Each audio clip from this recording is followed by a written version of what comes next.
Mesdames, Messieurs, chers élèves, je regrette de ne pas être à vos côtés pour fêter ensemble les Erasmus Days. Les établissements de l'Académie de Dijon ont rejoint le consortium Bourgogne-Franche-Comté l'année dernière et je me réjouis de cette participation. Véritable aventure professionnelle et humaine pour nos jeunes et pour nos personnels.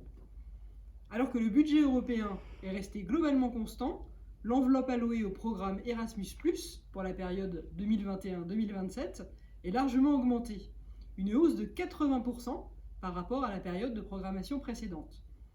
Parmi les nouveaux objectifs du programme, offrir des possibilités à un éventail plus large d'apprenants, promouvoir l'innovation dans la conception des programmes, dans l'apprentissage et dans les pratiques d'enseignement, favoriser les compétences numériques et celles liées aux objectifs de développement durable, inclure les nouvelles initiatives déjà mises en œuvre, telles que les alliances entre universités européennes et les centres d'excellence professionnelle. Les témoignages des chefs d'établissement, lors de la table ronde, permettront de mettre en avant la diversité des publics bénéficiaires, mais aussi la volonté qui est la nôtre d'inclure des publics traditionnellement plus éloignés de la mobilité internationale.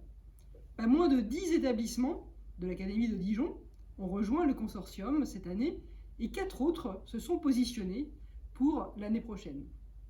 On peut citer les lycées Astier, Aigneret, l'EREA Alain Fournier, le Castel, le lycée Marais, Vauban, Parc des Chaumes, Simone Veil, Notre-Dame de Nevers, et pour l'année prochaine, s'il le confirme, le lycée Émile Gothé, le lycée René Cassin, le lycée Léon Blum et le lycée Anna Judic.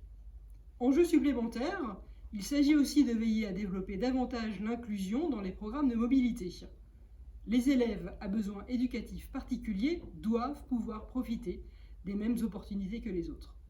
Pour cela, il est nécessaire de fédérer l'ensemble des acteurs autour de la différence pour renforcer l'acceptation et la cohésion, mais aussi prendre les mesures d'adaptation voulues.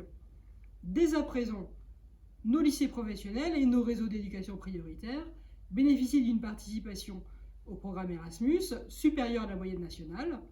Nous pouvons nous en féliciter.